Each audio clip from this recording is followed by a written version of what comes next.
Hello guys, welcome to Kavitha Kannada vlogs. ಎಲ್ಲರೂ ಹೇಗಿದ್ದೀರಾ? ಚೆನ್ನಾಗಿದ್ದೀರಾ ಅಂದ್ಕೊಂಡಿದ್ದೀನಿ. ನಾನು ಕೂಡ ತುಂಬ ಚೆನ್ನಾಗಿದ್ದೀನಿ. ಆ್ಯಕ್ಚುಲಿ ಇದು ನಿನ್ನೆ ವ್ಲಾಗ್, ಅಂದರೆ ಥರ್ಸ್ಡೇ ವ್ಲಾಗ್ ಅಪ್ಲೋಡ್ ಮಾಡೋದು ಸ್ವಲ್ಪ ಲೇಟ್ ಆಯಿತು. ಮಾರ್ನಿಂಗ್ 5:30 ಆಗಿದೆ. ಸೊ 5:30 ವ್ಲಾಗ್ನ ಸ್ಟಾರ್ಟ್ ಮಾಡಿದ್ದೀನಿ. ಸೊ ಎದ್ದ ತಕ್ಷಣ ನಾನು ಟೀ ಕುಡಿಯೋದು ಒಂದು ನನಗೆ ಅಭ್ಯಾಸ. ಅದು ಟೀ ಕುಡಿದು ನನಗೆ ಯಾವ ಕೆಲಸನೂ ಸ್ಟಾರ್ಟ್ ಮಾಡೋದಕ್ಕೆ ಆಗಲ್ಲ. ಸೊ ಹಾಗಾಗಿ ಒಂದು ಮಾರ್ನಿಂಗ್ ಒಂದು ಎನರ್ಜಿ ಡ್ರಿಂಕ್ ಅಂತಲೇ ಹೇಳ್ಬೋದು. ನನಗೆ ಟೀ ಇಲ್ಲಾಂದರೆ ಯಾವ ಕೆಲಸ ಆಗಲ್ಲ ಅಂತಲೇ. ನಾನು ಎದ್ದ ತಕ್ಷಣ ಫಸ್ಟು ನನಗೆ ಟೀ ಮಾಡ್ಕೊಂಡು ಕುಡಿದ್ಬಿಟ್ಟೆ ನನ್ನ ನಂತರ ಎಲ್ಲ ಕೆಲಸ ಸ್ಟಾರ್ಟ್ ಮಾಡೋದು. ಸೊ ನಾನು ಈ ಒಂದು ವ್ಲಾಗ್ನ ಟೀಯಿಂದ ಸ್ಟಾರ್ಟ್ ಮಾಡ್ತಾಯಿದ್ದೀನಿ ಇವತ್ತು. ಸೊ ಬನ್ನಿ ಹಾಗಾದರೆ ಇವತ್ತಿನ ಈ ಒಂದು ವ್ಲಾಗ್ ಹೇಗಿದೆ ಅಂತಂದು ನೋಡ್ಕೊಂಡು ಬರೋಣ. ಸೊ ಹಾಗೆ ಇನ್ನೂ ಯಾರ್ಯಾರು ನನ್ನ ಈ ಒಂದು ಚಾನಲ್ಗೆ ಸಬ್ಸ್ಕ್ರೈಬ್ ಆಗಿಲ್ವೋ ದಯವಿಟ್ಟು ಸಬ್ಸ್ಕ್ರೈಬ್ ಆಗಿ ಅಂತ ಹೇಳ್ತೀನಿ. ಹಾಗೆ ಈ ವಿಡಿಯೋನ ಕೊನೆವರೆಗೂ ನೋಡಿಬಿಟ್ಟು ಲೈಕ್ ಮಾಡಿ, ಶೇರ್ ಮಾಡಿ, ಮತ್ತು ಕಮೆಂಟ್ ಬಾಕ್ಸಲ್ಲಿ ಹೇಗಿತ್ತು ಈ ಒಂದು ವಿಡಿಯೋ ಅಂತ ಅಂದ್ಬಿಟ್ಟು ಕಮೆಂಟ್ ಬಾಕ್ಸಲ್ಲಿ ಕಮೆಂಟ್ ಮಾಡಿ.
ಮಾರ್ನಿಂಗ್ ಬ್ರೇಕ್ಫಾಸ್ಟ್ ಬಂದುಬಿಟ್ಟು ಸ್ವಲ್ಪ ಬೆಂಡೆಕಾಯಿ ಪಲ್ಯ ಇತ್ತು, ಆಮೇಲೆ ದೋಸೆ ಹಿಟ್ಟಿತ್ತು ಅಂತ ಅಂದ್ಬಿಟ್ಟು ನನ್ನ ಮಗಳು ದೋಸೆ ತಿನ್ನಬೇಕು ಅಂತ ಅಂದ್ಲು. ಸೊ ಹಾಗಾಗಿ ನಾನು ಬೇರೆ ಬ್ರೇಕ್ಫಾಸ್ಟ್ ಮಾಡೋಣ ಅಂದ್ಕೊಂಡಿದ್ದೆ, ಬಟ್ ಅವಳು ದೋಸೆನೇ ಬೇಕು ಅಂತ ತುಂಬ ಹಠ ಮಾಡಿದ್ಲು. ಸೊ ಹಾಗಾಗಿ ದೋಸೆ ಹಿಟ್ಟಿತ್ತಲ್ವ, ಸೊ ಹಾಗಾಗಿ ದೋಸೆ ಮಾಡಿದರೆ ಆಯಿತು ಅಂತ ಅಂದ್ಬಿಟ್ಟು ಬೆಂಡೆಕಾಯಿ ಪಲ್ಯ ಬೇರೆ ಇತ್ತು ಅಂತ ಅಂದ್ಬಿಟ್ಟು ಸೊ ಅದಕ್ಕೇ ದೋಸೆ ಹಾಕ್ತಾಯಿದ್ದೀನಿ. ಅವಳಿಗೆ ಚಿಕ್ಕದಾಗಿ ಮತ್ತು ದಪ್ಪನಾಗಿ ದೋಸೆ ಹಾಕಿದ್ರೇ ಅವಳಿಗೆ ಇಷ್ಟ ತಿನ್ನೋದಕ್ಕೆ. ಸೊ ಹಾಗಾಗಿ ಅವಳಿಗೆ ಅಂತಂದು ಸ್ಪೆಷಲಾಗಿ ಇದು ರೆಡಿ ಮಾಡ್ತಾ ಇರೋದು. ಮೇಲೆ ಆನಿಯನ್ನು ಅಥವಾ ಕೊತ್ತಂಬರಿ ಸೊಪ್ಪು ಈ ಥರ ಏನೇ ಹಾಕಿದರೂ ಕೂಡ ಅವಳು ತಿನ್ನೋದಿಲ್ಲ. ನಂಗೆ ಬೇಡ, ನಂಗೆ ಇಷ್ಟ ಇಲ್ಲ ಅಂತ ಅಂದ್ಬಿಡ್ತಾಳೆ. ಅವಳಿಗೆ ಈ ಥರನೇ ಮಾಡಿಕೊಡ್ಬೇಕು. ಏನೇ ಒಂದು ಮಾಡಿದರೂ ಅಷ್ಟೇ, ಆ ಥರ ಏನು ಹಾಕೋ ಹಾಗೆ ಇಲ್ಲ, ಅವಳಿಗೆ ಇಷ್ಟ ಆಗೋದೇ ಇಲ್ಲ. ಸೊ ಹಾಗಾಗಿ ನಾನು ಯಾವಾಗೂ ಮಾಮೂಲಿ ದೋಸೆ, ನಾರ್ಮಲ್ ದೋಸೆ ಥರನೇ ಮಾಡ್ತಾಯಿದ್ದೀನಿ.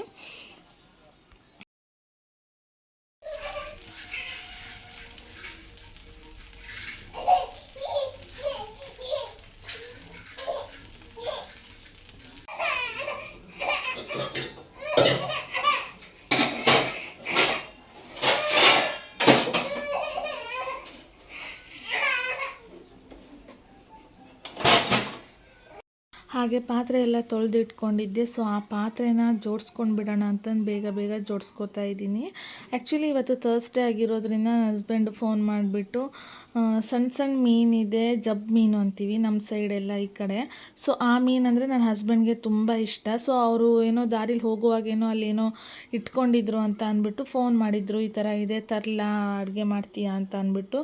ಸೊ ಅವ್ರಿಗೆ ಆಯಿತು ತೊಗೊಂಡು ಬನ್ನಿ ಮಾಡ್ತೀನಿ ಅಂತ ಹೇಳಿದ್ದೆ.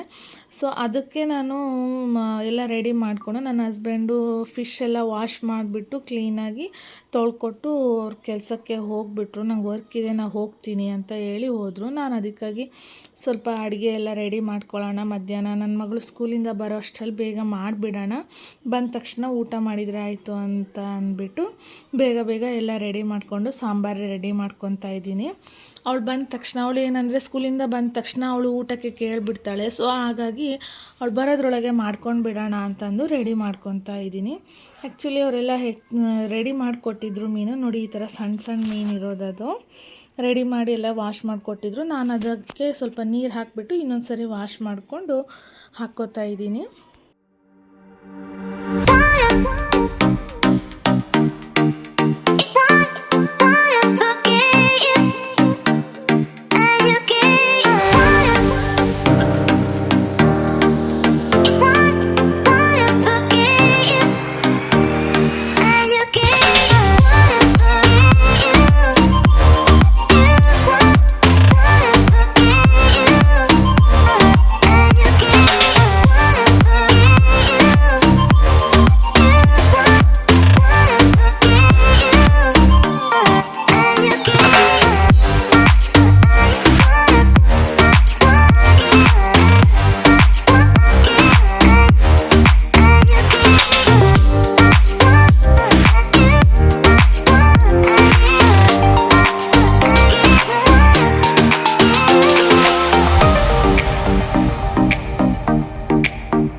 ಸೊ ಸಾಂಬಾರು ಕೂಡ ರೆಡಿ ಆಯಿತು. ನಾನು ರೈಸ್ ಕೂಡ ಮೊದಲೇ ಮಾಡಿ ಇಟ್ಕೊಂಡ್ಬಿಟ್ಟಿದ್ದೆ, ಹಾಗಾಗಿ ಸಾಂಬಾರು ಒಂದು ಸಾಕು ಅಂತ ಅಂದ್ಬಿಟ್ಟು ಸಾಂಬಾರು ಕೂಡ ರೆಡಿ ಆಯಿತು.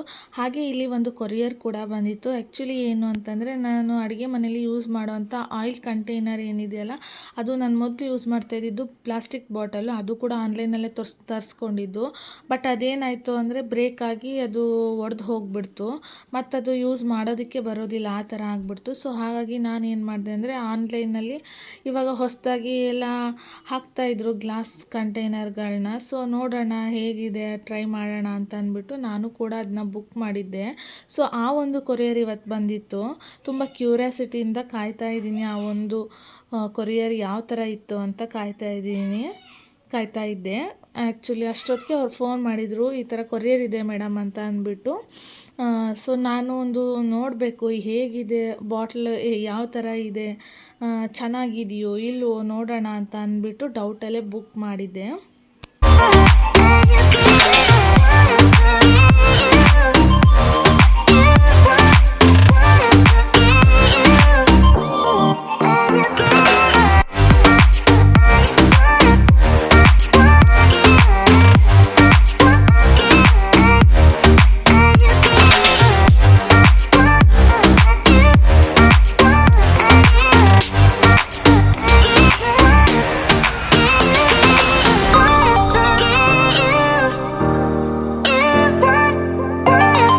ಆ್ಯಕ್ಚುಲಿ ಅದು 4 ಐಟಮ್ ಇರೋವಂಥದ್ದನ್ನು ನಾನು ನೋಡಿಬಿಟ್ಟು ಬುಕ್ ಮಾಡಿದ್ದೆ. ಏನು ಅಂತಂದರೆ 2 ಆಯಿಲ್ ಕಂಟೈನರ್, 1 ವಾಟರ್ ಬಾಟಲ್ನ ವಾಶ್ ಮಾಡುವಂಥ ಬ್ರಷ್ಷು, ಮತ್ತು ಇನ್ನೊಂದು ಆಯಿಲ್ನ ಬಾಟಲ್ ಒಳಗಡೆ ಹಾಕೋದಕ್ಕೆ ಒಂದು ಸಣ್ಣ ಕಂಟೈನರ್ ಥರ ಇದೆ. ಸೊ ಅದು ಒಂದಿತ್ತು.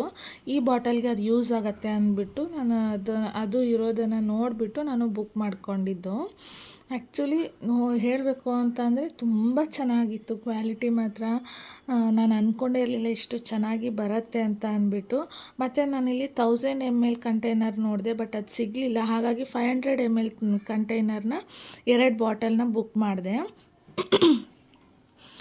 1000 ml ಆಗಿದ್ದರೆ ಚೆನ್ನಾಗಿರೋದು ಅಂತ ತುಂಬ ಸರ್ಚ್ ಮಾಡಿದೆ, ಬಟ್ ಸಿಗಲಿಲ್ಲ. ಎಲ್ಲ 500 ml ಕಂಟೈನರೇ ಇತ್ತು. ಸೊ ಹಾಗಾಗಿ ಅದನ್ನೇ ಬುಕ್ ಮಾಡಿದೆ. ನಿಜವಾಗ್ಲೂ ತುಂಬ ಚೆನ್ನಾಗಿದೆ ಬಾಟಲ್ಸ್ ಮಾತ್ರ. ನಾನು ಅಂದ್ಕೊಂಡಿರಲಿಲ್ಲ ಇಷ್ಟು ಚೆನ್ನಾಗಿ ಬರುತ್ತೆ ಅಂತ ಅಂದ್ಬಿಟ್ಟು.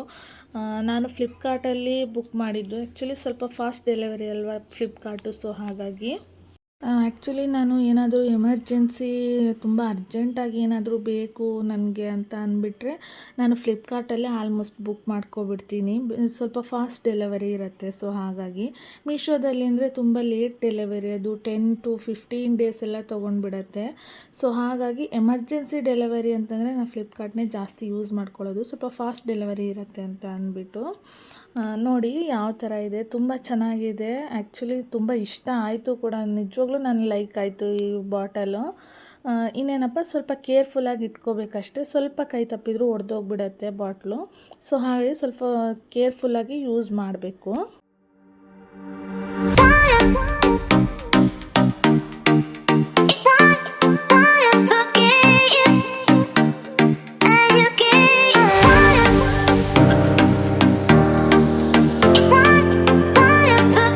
ಸೊ ನೋಡಿದ್ರಲ್ಲ ಫ್ರೆಂಡ್ಸ್, ಇವತ್ತಿನ ನನ್ನ ಈ ಒಂದು ವ್ಲಾಗ್ ಹೇಗಿತ್ತು ಅಂತ ಅಂದ್ಬಿಟ್ಟು. ಐ ಹೋಪ್ ನಿಮಗೆಲ್ಲ ಈ ಒಂದು ವಿಡಿಯೋ ಇಷ್ಟ ಆಗಿದೆ ಅಂತ ಅನ್ಕೋತೀನಿ. ಪ್ಲೀಸ್ ನನ್ನ ಈ ಒಂದು ಚಾನಲ್ಗೆ ಇನ್ನೂ ಯಾರ್ಯಾರು ಸಬ್ಸ್ಕ್ರೈಬ್ ಆಗಿಲ್ವೋ ದಯವಿಟ್ಟು ಸಬ್ಸ್ಕ್ರೈಬ್ ಆಗಿ, ಹಾಗೆ ಲೈಕ್ ಮಾಡಿ, ಶೇರ್ ಮಾಡಿ. Take care, bye. Thank you so much.